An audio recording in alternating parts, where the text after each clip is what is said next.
Estamos agora em uma era de colonialismo digital e acredito que o Sri Lanka foi realmente uma espécie de caso de teste, de certa forma. O que aconteceu em 2022 com o Aragalaya, a mudança de regime e o calote foi uma operação de domínio total, além do horizonte, onde todos os sistemas foram utilizados. Houve um embargo de petróleo e gás, fazendo o país sangrar para que esse calote pudesse ser encenado.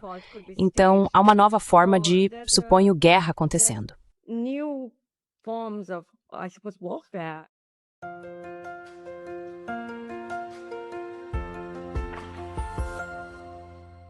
Hello everybody. This is Pascal from Neutrality Studies. Olá a todos, aqui é o Pascal do Neutrality Studies e hoje estou conversando com a Dr. Darini Rajasingam Senanayake.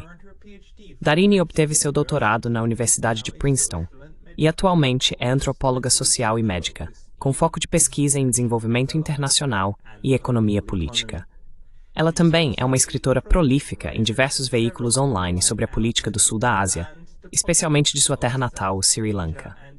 Ela frequentemente destaca as estruturas neocoloniais e as muitas operações de mudança de regime, que têm sido economicamente e politicamente devastadoras para sua região do continente euroasiático. É sobre isso que queremos conversar hoje. Então, Darini, seja bem-vinda. This is what we want to discuss today. So Darini, welcome. Obrigado por ter Thank you for taking the time. Obrigado por dedicar seu tempo. Já tive algumas discussões sobre o Sri Lanka e a Índia no passado, mas gostaria de saber se você poderia me dar uma atualização sobre a situação no Sri Lanka, porque vocês também passaram por uma mudança de regime não faz muito tempo e agora tem novas pessoas no poder. O que está acontecendo no seu país e como as coisas estão se desenvolvendo?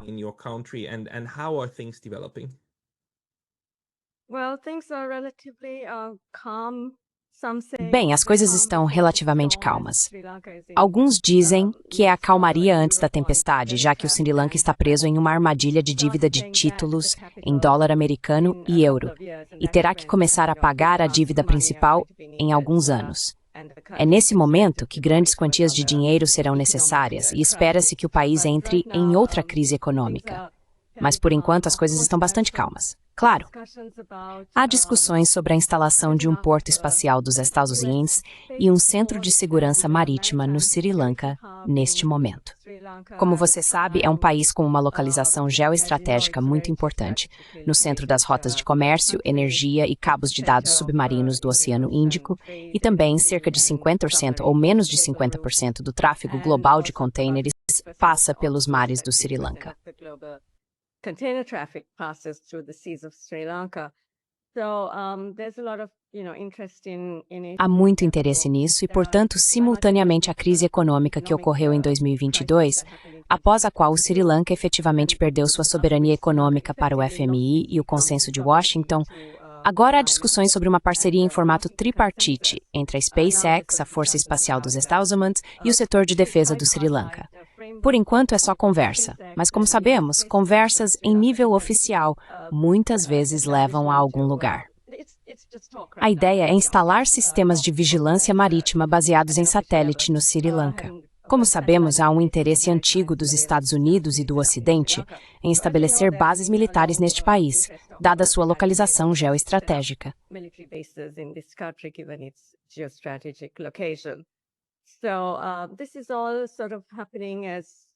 Então, tudo isso está acontecendo enquanto as coisas parecem relativamente calmas no país neste momento. E todo mundo, é claro, está de olho no que está acontecendo na Índia e no Paquistão, que são vizinhos armados com armas nucleares em relação ao Sri Lanka. Isso ocorreu com ataques há algumas semanas, 3 semanas atrás, na Caxemira, na região de Pahalgam, quando 26 turistas foram atacados por terroristas islâmicos. Isso foi atribuído ao Paquistão, e esses dois países com armas nucleares parecem estar caminhando para mais um confronto. Ironicamente, esses ataques aconteceram justamente quando o vice-presidente dos Estados Unidos, J.D. Vance, sua esposa de origem indiana, Usha Vance, e seus filhos estavam visitando a Índia. Children were visiting India, and simultaneously E, simultaneamente, o primeiro-ministro Modi estava visitando a Arábia Saudita, de onde historicamente surgiram algumas das redes islâmicas fundamentalistas wahhabitas e salafistas que têm estado presentes. Essas redes de terror se originaram no Oriente Médio e também devastaram o Sri Lanka. Em 2019, tivemos os chamados ataques reivindicados pelo ISIS a 7 hotéis turísticos e igrejas, que praticamente destruíram a economia desse país dependente do turismo. Mas, de alguma forma, as semelhanças porque os ataques em Pahalgam, na Caxemira indiana, também tiveram como alvo turistas e a economia são impressionantes.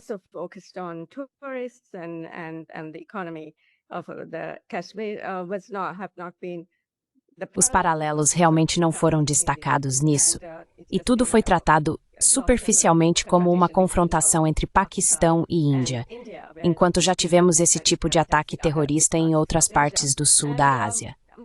Minha percepção neste momento é que o sul da Ásia tem sido cada vez mais envolvido na nova Guerra Fria entre os Estados Unidos e a China, que também se tornou mais evidente como uma espécie de guerra híbrida econômica por procuração na região do sul da Ásia. Assim, a Índia e todos os países do sul da Ásia, mais ou menos, têm passado, como você disse, por operações de mudança de regime na Índia, lidando com essa questão do Paquistão. Mas toda a região pode ser vista como um novo palco de guerra por procuração regional no impasse da Guerra Fria entre Estados Unidos e China. Sim, isso é super preocupante. Neste momento. Isso me preocupa muito. E você sabe, lembro que em 2021 escrevi um breve artigo no The Diplomat, junto com um estudante do Sri Lanka, sobre como na época o Sri Lanka, sob a liderança dos Rajapaksa, uma das suas dinastias políticas, se posso colocar dessa forma, estava tentando equilibrar esses diferentes lados. Na verdade, os Rajapaksa falavam sobre o Sri Lanka ser um país neutro e aberto a todos, dando acesso portuário aos chineses, mas também aos japoneses, oferecendo isso a todos. Isso foi em 2021 e 2022. E então vieram os protestos. Você pode explicar o que aconteceu na mudança política após a era Rajapaksa e onde estamos hoje na política interna do seu país?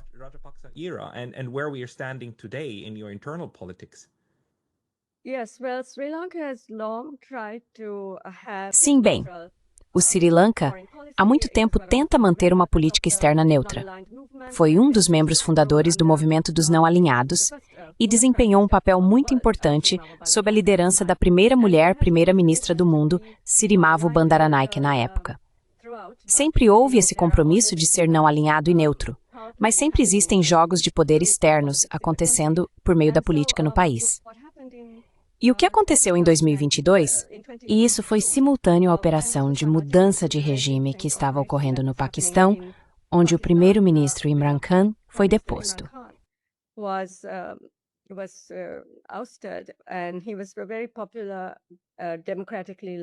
E ele era um primeiro-ministro muito popular, eleito democraticamente, que também estava tentando traçar um caminho muito não alinhado para o Paquistão na época. E ele foi deposto e afirmou diretamente que o subsecretário para o Sul e Ásia Central, Donald Lu, em Washington, estava envolvido nessa operação. E claro, agora Imran Khan está na prisão e temos esse governo de Shehbaz Sharif, que agora, você sabe, enfrenta todos esses problemas com a Índia neste momento.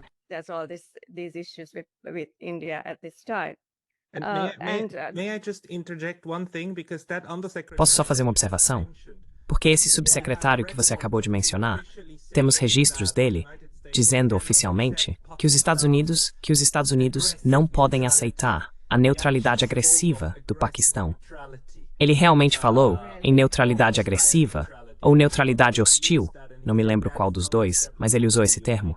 E disse que isso não é aceitável para os Estados Unidos, ao então embaixador no Sri Lanka, esse mesmo sujeito. E então aconteceu a mudança de regime. E no Sri Lanka também, os Rajapaksa foram tirados do poder.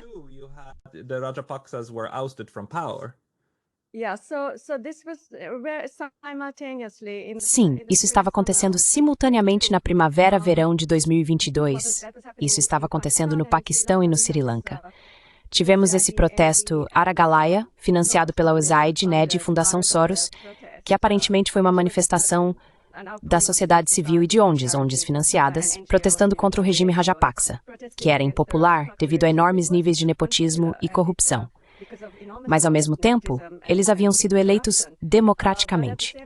E então tivemos esse tipo de operação de mudança de regime para trazer Ranil Wickremesinghe, que, aliás, havia perdido seu assento nas eleições anteriores como novo presidente para supostamente salvar o Sri Lanka dos Rajapaksas, etc. Então tivemos simultaneamente uma operação de mudança de regime em meio a esses protestos encenados, o Aragalaya. Amidst these staged protests, the Aragalaya, and of course there was, a lot of E claro, uma das razões, eu acho, como cientista social, eu diria, para o Aragalaya e essa onda de protestos foi também o fato de terem ocorrido logo após 2 anos de lockdowns por causa da Covid-19, que devastaram economicamente o país. Esses manifestantes jamais saíram para protestar contra os lockdowns. Então, de repente, estavam todos lá fazendo uma espécie de festa extravagante na praia de Gallifrey Green e protestando contra o regime. Então, foi interessante observar isso. Mas, de qualquer forma, tivemos a mudança de regime. Temos essas alegações de que o Sri Lanka está falido, e depois surge a narrativa de que o Sri Lanka precisa entrar em default. E é aí que realmente comecei a questionar essa narrativa.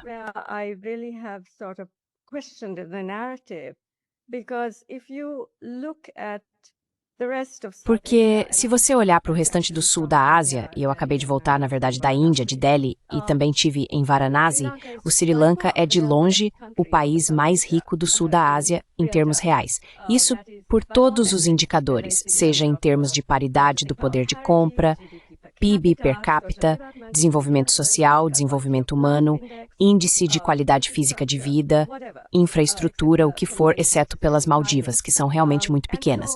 Então, a questão é, como o Sri Lanka pode estar falido e o restante do sul da Ásia, que na verdade é mais pobre em termos reais, não estar falido? E isso se resume à narrativa de que o Sri Lanka não tem dólares americanos exorbitantemente privilegiados e, portanto, está falido.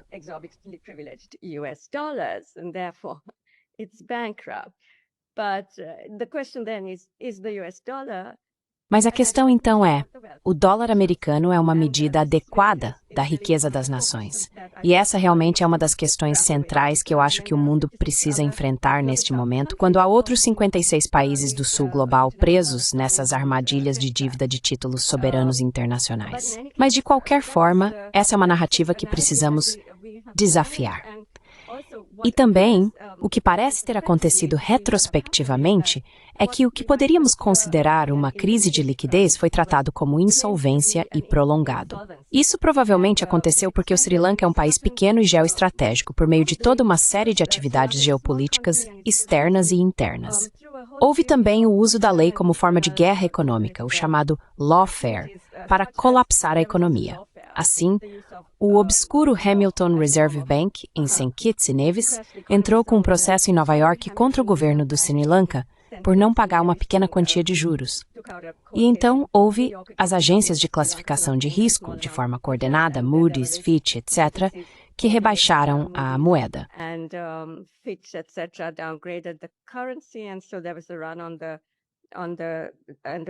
E então houve uma corrida contra a rúpia e sua desvalorização da noite para o dia. Assim ocorreram todos esses tipos de atividades externas contra a moeda, e depois houve a operação de caos interno dos protestos do Aragalaya e a mudança de regime. Então um primeiro-ministro, um presidente, assumiu o poder, Ranil Wickremesinghe, que chegou ao poder alegando que o Sri Lanka, que é um país tropical abençoado pela mãe natureza, temos 2 monções, muito sol e chuva, e sempre fomos mais ou menos capazes de produzir o alimento que consumimos, afirmando que haveria uma fome neste país e que haveria cortes de energia de 15 horas, e toda essa narrativa de psicose do medo para promover a história de que o Sri Lanka está falido e precisa recorrer ao FMI e que não há alternativa ao FMI. Na época do calote, a China foi culpada em toda a imprensa, mídia corporativa e imprensa tradicional pela armadilha da dívida do Sri Lanka.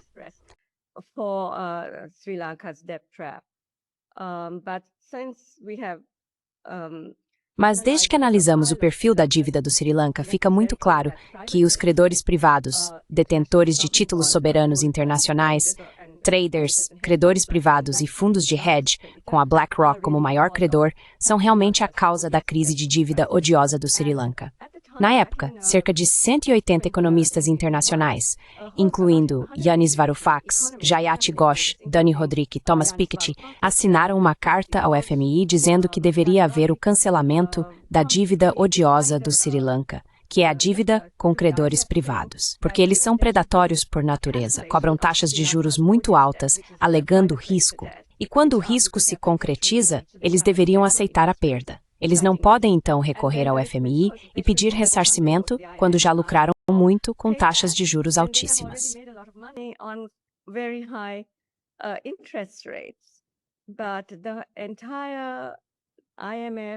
Mas toda a reestruturação da dívida do FMI no Sri Lanka, que acabou de ser concluída, realmente privilegia os pagamentos de volta a esses detentores de títulos soberanos internacionais. E isso prepara o país, como muitos já apontaram, para um segundo calote, porque não só a moeda desvalorizou 100% em relação ao que era, e a dívida precisa ser paga em dólares americanos, mas também o país foi obrigado a adotar austeridade, impor altos impostos, vender sua infraestrutura estratégica, etc., o que realmente vai causar outra crise e diminuir o crescimento. Então, isso é uma receita para o desastre. É por isso que eu disse que estamos em um período de calmaria antes da tempestade que está por vir, por causa do FMI e da narrativa de que não há alternativa ao FMI, que tem sido disseminada no país neste momento.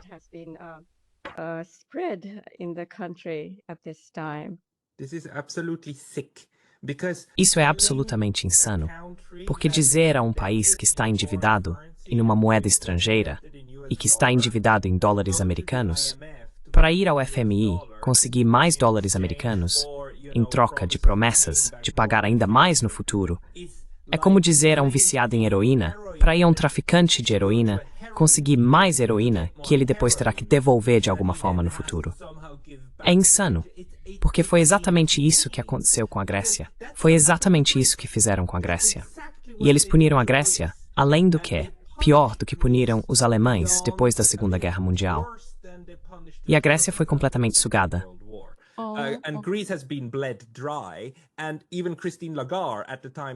E até mesmo Christine Lagarde, na época chefe do FMI, admitiu, segundo Yanis Varoufakis, que não há como a Grécia conseguir pagar aqueles empréstimos denominados em dólares americanos que estão recebendo. Enquanto você recebe um empréstimo em US e tem que pagar de volta mais do que recebeu, você está em uma armadilha. Então o terrível é que a alavancagem que eles têm é que se isso não for pago pelo Sri Lanka, a Moody's e a Fitch vão rebaixar seus títulos soberanos para status de lixo. E então, não haverá refinanciamento para o Sri Lanka no mercado privado, certo? De lugar nenhum.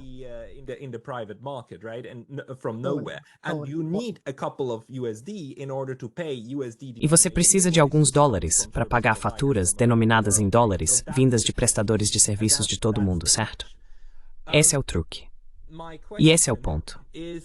Minha pergunta é, por que não é possível para o Sri Lanka usar alguém além do FMI? Digamos, por exemplo, sabemos que a China possui uma montanha de dólares.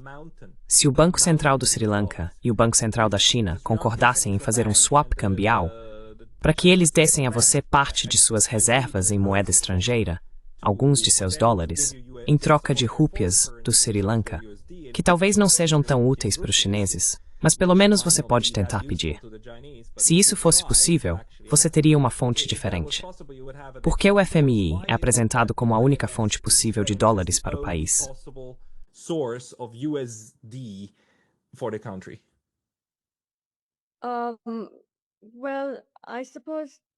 Bem, eu suponho que havia realmente na época, até mesmo na época do calote, yuan chinês no banco, por assim dizer, mas havia condicionalidades sobre um valor mínimo a ser mantido e condicionalidades para seu uso.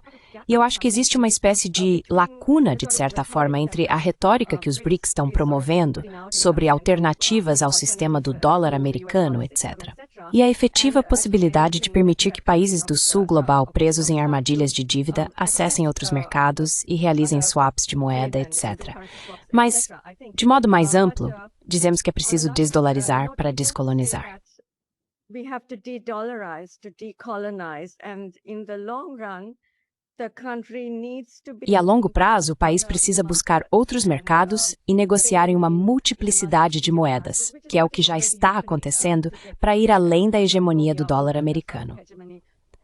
Mas parece que neste momento, no próprio sistema global, por mais que todos sintam que há necessidade de um novo desenvolvimento na arquitetura financeira, de uma reforma do sistema atual, é preciso que haja uma união de todos esses países do sul global presos em armadilhas de dívida, de certa forma para exigir não apenas o cancelamento das dívidas, mas também alternativas ao regime do dólar americano. The US dollar regime. Certo, quero dizer, o regime do dólar americano e a dependência dessa moeda que você não controla é, claro, a fonte de grande parte desse sofrimento.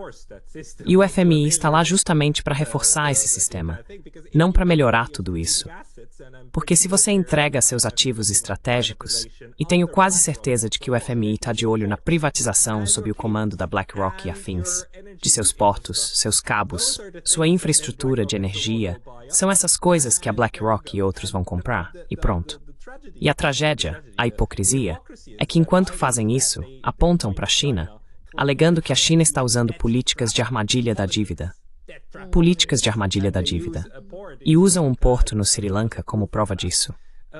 O que é doentio, é absolutamente doentio, mas o governo atual, ou a configuração política atual no Sri Lanka, existe alguém que trabalha contra isso e que diz tipo, pessoal, isso é insano, não podemos fazer isso.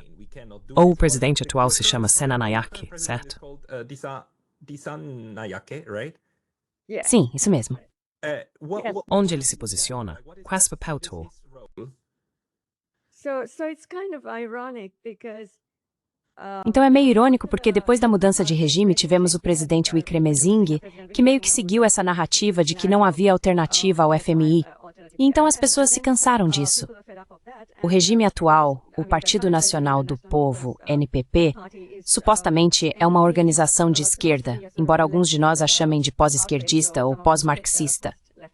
O presidente Senanayake acusou Ranil Wickremesinghe de muita corrupção, o que é comprovadamente verdade. Houve todos aqueles escândalos de títulos no Banco Central do Sri Lanka, quando Ranil Wickremesinghe era ministro das Finanças e depois primeiro-ministro. Later Prime Minister. So, but then he jumps as soon as they came in. Mas então ele muda de posição. Assim que chegaram ao poder, o novo partido Aliança Popular correu e assinou os mesmos acordos com o FMI que o regime corrupto anterior havia negociado, em vez de dizer, olha, não podemos assinar esses acordos sem fazer a devida diligência. Existe esse conceito de devida diligência. Um novo governo eleito pelo povo precisa dizer aos detentores de títulos, ao FMI e a todos os outros que estão esperando pelo seu pagamento, que é necessário fazer a devida diligência nesses acordos feitos pelos detentores de títulos, que são essencialmente os contribuintes e a fonte da dívida odiosa ou corrupta, transacionada por políticos locais corruptos. Which is transacted by corrupt local politicians. But it seems that they are Mas parece que, na forma como falamos sobre essa crise da dívida, só existiam políticos locais corruptos que estavam do lado da demanda da dívida odiosa, mas não havia um lado da oferta dessa dívida. Mas existe sim um lado da oferta, que é o mercado internacional de títulos, o sistema financeiro internacional e os credores privados, como a BlackRock, entre outros, que emprestam a governos corruptos, sabendo muito bem que esses governos são problemáticos e que os recursos vão para os bolsos de pessoas em vez de irem para projetos de desenvolvimento. Diferentemente da ajuda bilateral e multilateral, que é relativamente mais transparente, e pode ser rastreada, os empréstimos tomados de credores bilaterais e multilaterais são mais passíveis de prestação de contas.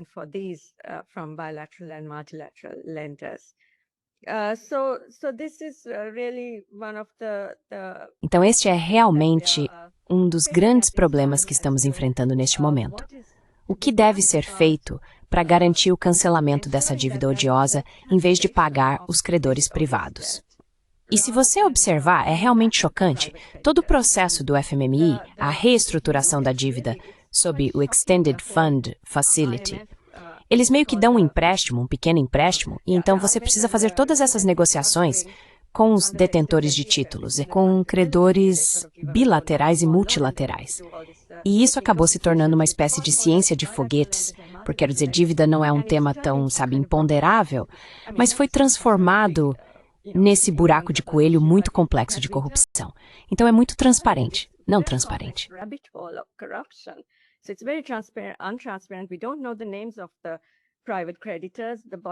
Nós não sabemos os nomes dos credores privados, os detentores de títulos que vão se beneficiar da nova reestruturação da dívida. Pelo menos quando se trata de empréstimos bilaterais ou multilaterais, sabemos de onde veio o dinheiro e para onde os pagamentos vão retornar. Portanto, essa questão da dívida odiosa realmente precisa ser colocada em destaque.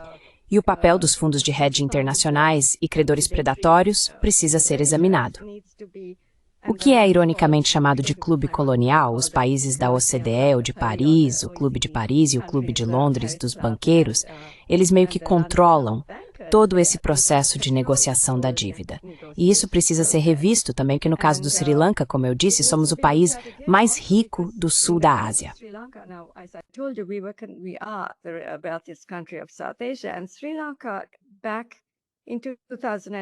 E o Sri Lanka, em 2019, foi classificado pelo Banco Mundial como um país de renda média alta.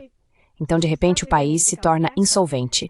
E por ter sido classificado como de renda média alta, foi obrigado a recorrer a credores privados em vez de tomar empréstimos mais baratos de agências multilaterais ou bilaterais, porque esses empréstimos mais baratos são destinados a países menos desenvolvidos. Eles só estão disponíveis para países menos desenvolvidos, certo? Então, o Sri Lanka foi forçado por esse sistema a buscar credores privados quando a crise da Covid atingiu.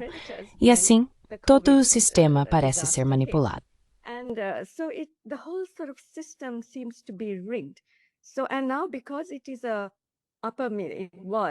E agora, por ser um país de renda média alta, bem, agora foi rebaixado para um país de renda média baixa, eu acho, não recebe o cancelamento da dívida que os países menos desenvolvidos recebem. O Sri Lanka não recebe isso. Precisamos pagar os credores privados integralmente. Então, de certa forma, você é duplamente penalizado por ser um país de renda média. E tudo isso faz parte da nova estratégia do FMI. Acho que a longo prazo, eles também vincularam a nova reestruturação da dívida aos títulos ESG, ambientais, sociais e de governança, além dos Green Bonds, Blue Bonds e Pink Bonds. E tudo isso está atrelado à macroeconomia. Então, se a economia vai bem, o país tem que pagar muito mais aos credores privados.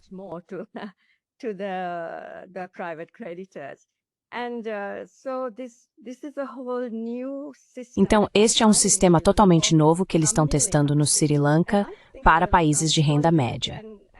E eu acho que a longo prazo, tudo isso tem como objetivo reforçar o dólar americano em algum nível, porque há preocupações de que o dólar possa estar em uma tendência de queda, dado o crescimento dos BRICS, e a tendência de desdolarização e de comércio em outras moedas, etc. Esse é um dos aspectos de qualquer forma. Mas penalizar países de renda média ou economias emergentes e fazê-los pagar muito mais para credores privados predatórios é realmente uma questão de, quero dizer, isso levanta a questão do risco moral para o FMI. E como disseram os economistas que assinaram aquela carta, é injusto, não há base moral para esse pedido.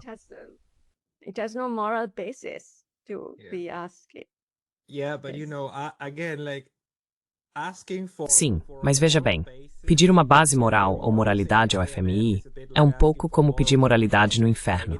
Não foi criado para isso. Obviamente tem outro propósito.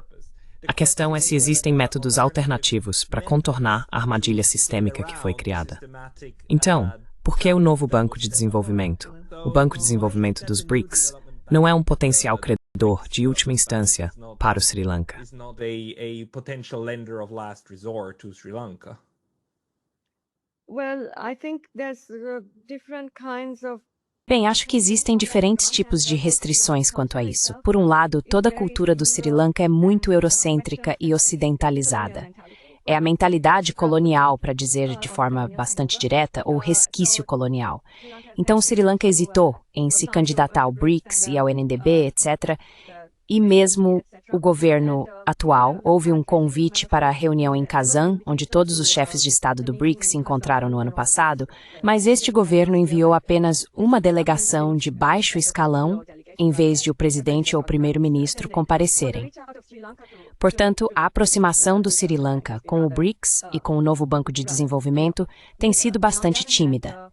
E, por outro lado, acho que o BRICS e, claro, a China estão agindo com muita cautela por causa de toda essa configuração geopolítica regional.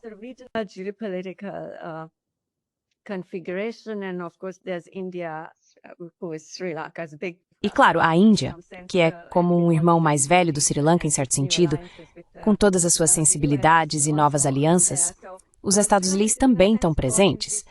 Então, o Sri Lanka está, de certa forma, preso nesse impasse geopolítico triplo entre Estados Unidos, China e Índia e tenta seguir um caminho do meio, um caminho neutro, não alinhado, porque isso parece estar, de alguma forma, no DNA da população. Sabe, não temos bases militares. Claro, se você olhar o mapa do mundo do Oceano Índico, o Sri Lanka está no centro. É cercado por bases militares mais isentas, mas no centro, porque a Índia nunca tolerou bases, há muito poucas. Mas na Ásia Ocidental e em todo o leste e mar do sul da China, etc., é cercado por bases militares dos Estados Unidos.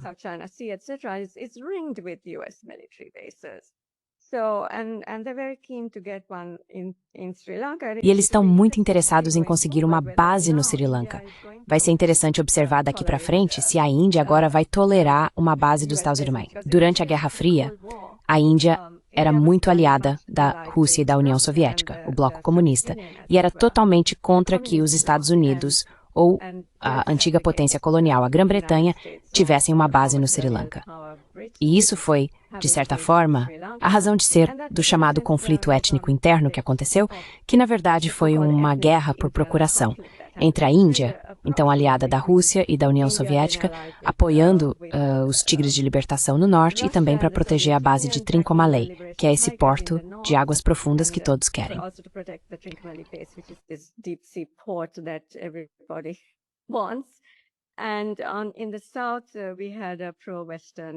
E no sul, tínhamos um regime pró-Ocidente, que a Índia temia que permitisse aos Estados Unidos e ao Reino Unido estabelecer uma base militar.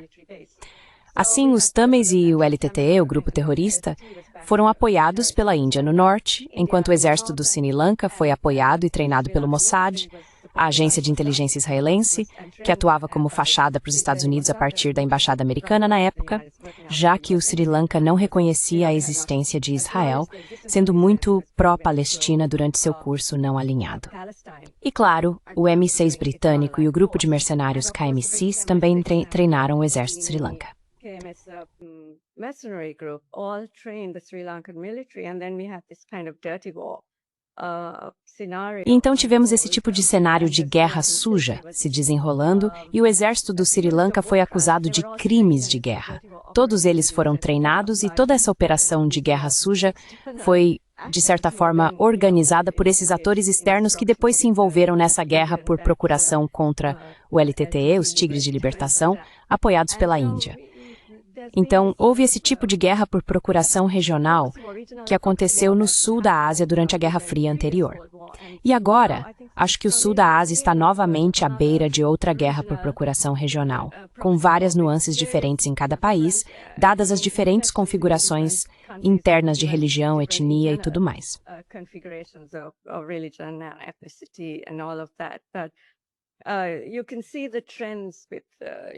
Você pode ver as tendências. Também houve a mudança de regime que aconteceu em Bangladesh no ano passado, quando Sheikh Hasina foi removida e substituída. Ela está agora em Delhi, substituída por Muhammad Yunus. em uma operação semelhante. Então tem havido muita turbulência na vizinhança e tudo isso está relacionado a uma nova pandemia, uma nova Guerra Fria, com o sul da Ásia se tornando o foco também porque está no centro do mundo do Oceano Índico, que é o cruzamento global, ciberespaço, cabos de dados submarinos, etc. Cyber and undersea submarine data cables, etc. Yeah, I absolutely agree Sim, with your eu concordo totalmente com a sua análise, porque a questão é se o Sri Lanka pode manter um curso neutro ou se será cooptado por um lado ou por outro. E no momento, parece que a cooptação está vindo diretamente do Ocidente, que, como sabemos, tem um histórico muito ruim de aceitar países neutros. A Ucrânia seria neutra se não fosse pelo Ocidente. Eles preferem ter uma guerra por procuração lá ou uma guerra de implementação lá, do que permitir que seja um Estado tampão como deveria ser, ou permitir que o Sri Lanka seja um tampão. way it should be, or letting Sri Lanka be a buffer, and currently this is being undermined systematically by the E atualmente, isso está sendo sistematicamente minado pelo FMI. Então a questão é, os países que não aceitam neutros no mapa atualmente são, antes de tudo, os Estados Unidos. Talvez, sob Donald Trump, isso esteja mudando, mas ainda não temos uma indicação muito forte disso. A Índia. Será que a Índia aceitaria um Sri Lanka neutro? Ou a Índia também está tentando, de certa forma, interferir nos assuntos do Sri Lanka, de modo que, de fato, controle seus portos e sua infraestrutura, pelo menos no que diz respeito a capacidades militares? Quem pode desembarcar lá, quem não pode? Who gets to land there, who doesn't. Yeah, absolutely. India has always considered Sri Sim, Lanka as backyard. absolutamente. A Índia sempre considerou o Sri Lanka como seu quintal e a segurança do país como intrínseca à sua própria segurança. Então a Índia percebe que, assim como a ASEAN, um país só pode se desenvolver na medida em que toda a região se desenvolve economicamente. E a Índia quer ser uma potência econômica, mas você não pode ser uma potência econômica empobrecendo seus vizinhos, por assim dizer, ou capitalizando em cima dos desastres que eles enfrentam. E foi isso que aconteceu com a mudança de regime, o Aragalaya, que o Sri Lanka teve em 2019, aquilo foi orquestrado. A Índia meio que capitalizou em cima disso e tem estado muito envolvida nas negociações do Clube de Paris e apoiou a narrativa do FMI, em vez de desafiá-la e dizer, veja, o Sri Lanka era o país mais rico do sul da Ásia. Rather than challenging it and saying, look, Sri Lanka was the richest country in South Asia. How did this all happen? Como tudo isso aconteceu? Bem, o Grupo Adani da Índia lucrou com o impulso de privatização do FMI. A Adani também é parceira da BlackRock e eles investiram no Porto de Colombo e em vários projetos chamados de energia verde em áreas costeiras estratégicas em Trincomalee e Mannar, que são essas áreas costeiras estratégicas. Então a Adani está lá próxima da BlackRock e da Índia e também do próprio primeiro-ministro Modi.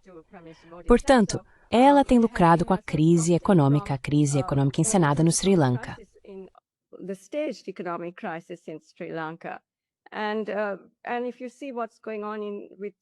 E se você observar o que está acontecendo em relação ao problema da Caxemira, a Índia reteve a água dos rios, e isso é basicamente um tipo de guerra econômica contra o Paquistão.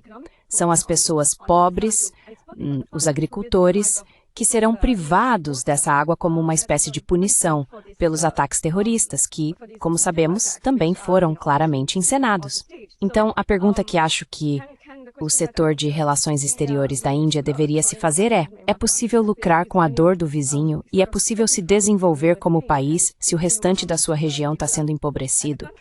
Todos, inclusive a Índia, estão na verdade presos nesse impasse e na turbulência entre os Estados Unidos e a China. And the turbulence between the US and China, but I think all of this is related to the larger. Mas eu acho que tudo isso está relacionado à grande mudança de poder global que está acontecendo agora. Do norte global para o sul global, do ocidente para o oriente. Este é, como sabemos, o século asiático. A Ásia agora está novamente como esteve durante a maior parte da civilização humana de fato no centro do mundo. A maior parte da inovação, da tecnologia, das grandes religiões mundiais, tudo veio da Ásia.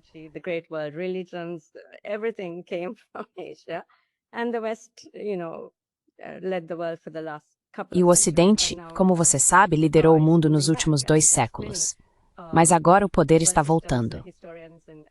Como muitos historiadores e teóricos dos sistemas mundiais já discutiram, tudo o que está acontecendo no sul da Ásia neste momento faz parte de uma turbulência maior relacionada a essa mudança global de poder do Ocidente para o Oriente, e a tentativa do Ocidente de recuperar seu poder e privilégios e tudo mais. Mas pelo que posso perceber, o trem já saiu da estação. Estruturalmente, neste momento, ainda parece que o Ocidente pode ser bastante hegemônico. That the West may have be quite hegemonic, but if you look at the big power centers, Mas se você observar os grandes centros de poder, os polos de crescimento econômico, as populações da Ásia, é óbvio que as engrenagens estão girando nessa direção. Então, temos que aguentar a tempestade, por assim dizer, na próxima década, 10 anos, não sei, ou 5 anos, até que as coisas voltem a alguma realidade. Mas também existe toda essa questão de guerra cibernética e colonialismo digital.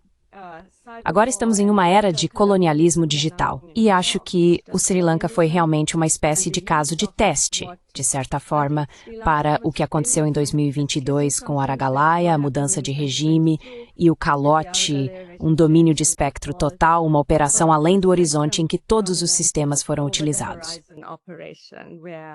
All systems were used. There was an embargo on oil and gas reading the country. Houve um embargo ao petróleo e gás chegando ao país para que esse calote pudesse ser encenado. Então existem novas formas de, eu diria, guerra. E isso também foi demonstrado no que realmente aconteceu entre o Paquistão e a Índia. A suposta derrubada desses caças avançados Rafale pelo Paquistão. Há muita discussão sobre isso, sabe? As novas operações militares, com ciberataques e novos sistemas, por assim dizer. Também estamos na era da economia digital e da vigilância digital. E sim, o novo campo de batalha é o controle das populações. Então veremos o que acontece no futuro.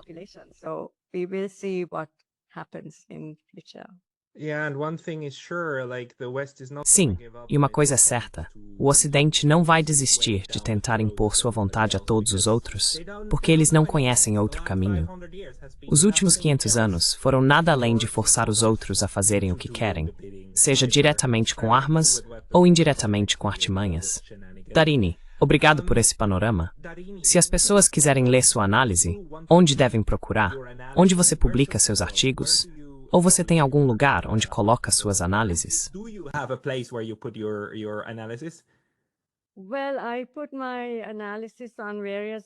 Bem, eu publico minhas análises em vários sites, mas realmente não tenho um Substack ou uma plataforma específica. Suponho que alguém poderia fazer uma busca no Google, mas muita coisa que eu escrevo também fica meio escondida porque o próprio Google faz parte dessa operação de manipular a narrativa, por assim dizer. Mas preciso trabalhar mais nisso no futuro.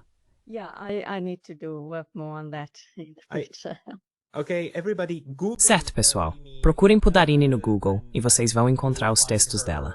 E assim que ela lançar o Substack, eu aviso vocês. Então, Darini, muito obrigado pelo seu tempo hoje. Obrigado, Pascal. Bom falar com você.